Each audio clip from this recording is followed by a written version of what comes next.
श्रोता प्रेमियों, मैं राम सागर शास्त्री आप लोगों के समक्ष रखने जा रहा हूं व्रत संबंधी नियम। देखिए, व्रत और उपवास आचार्य या गुरु एवं पत्नियों को पति से आज्ञा लेकर रहना चाहिए। कहा जाता है कि बिन पति आज्ञा के त्रिया जो व्रत कर रहे उपास, पति की आयु को हरे करे नरक में वास। व्रत दिवस पर बार बार जल नहीं पीना चाहिए। एक बार भी पान खाने से व्रत नष्ट हो जाता है।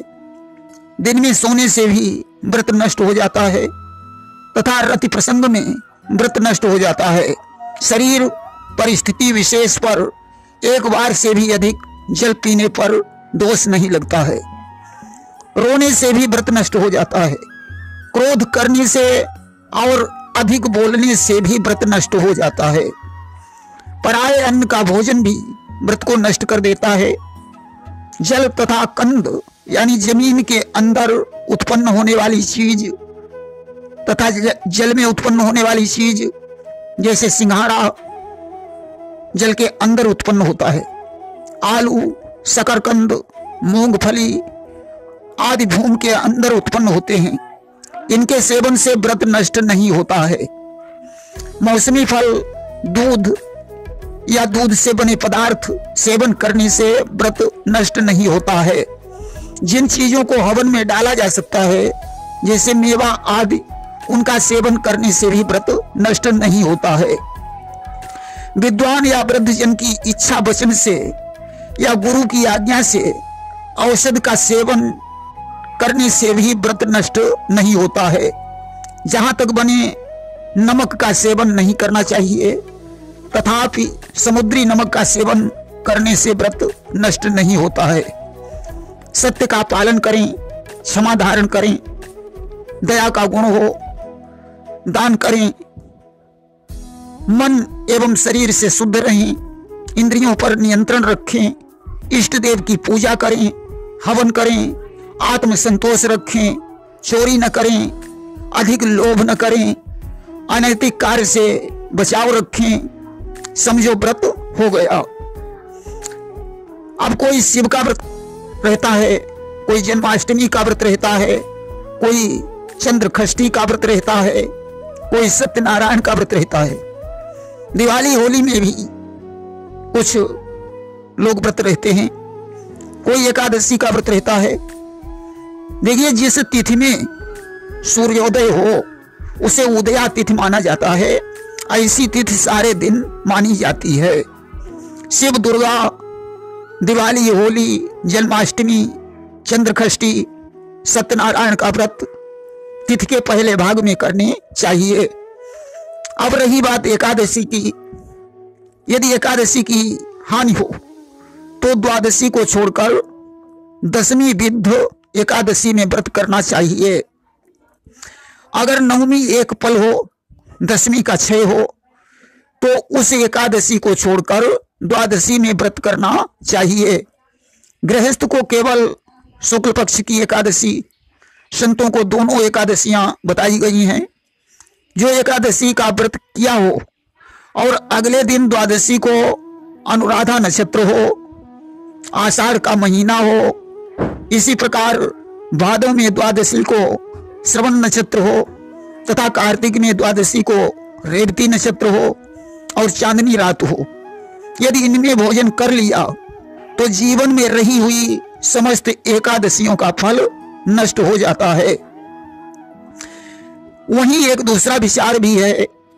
अनुराधा के प्रथम चरण में, श्रवण के दूसरे चरण में, रेवती के चौथे चरण में भोजन करना निषेध माना गया है। व्रत, यज्ञ, विवाह, श्राद्ध, होम, हवन, पूजा, अनुष्ठान, जप आदि प्रारंभ होने पर सूतक मान्य नहीं है।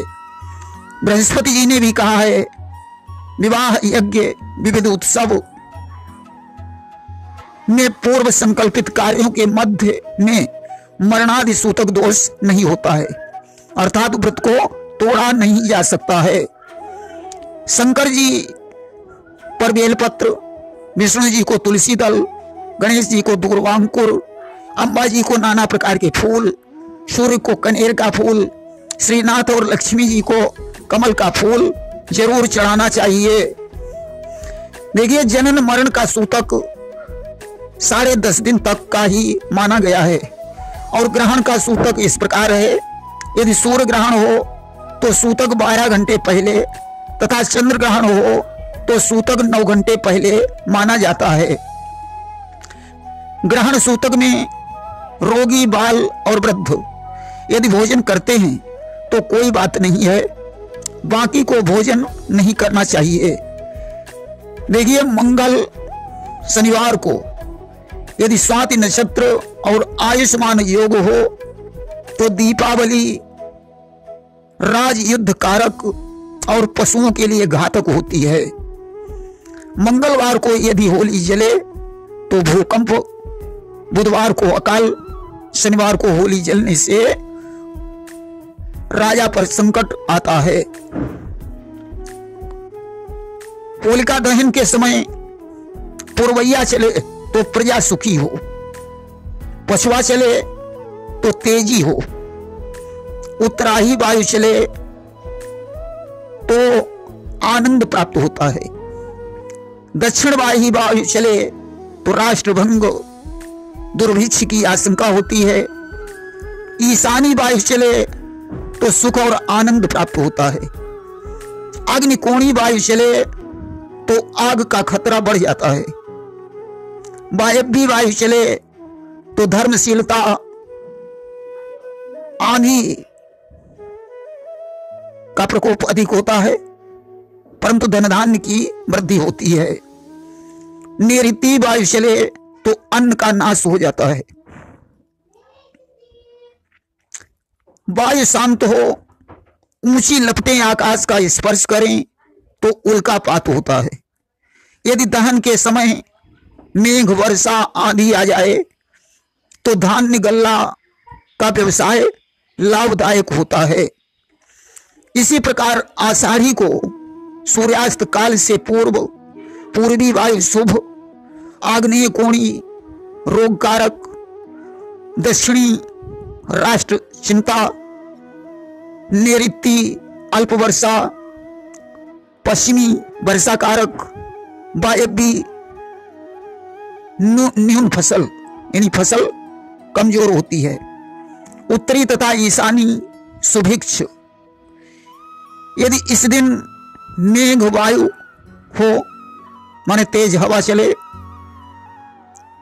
वर्षा हो तो वर्षा होना सम माना गया है। अगर मेघ छाए रहें और हल्की हवा चले तो ठीक माना गया है। प्रेम से बोलिए वृंदावन बिहारी लाल की जय।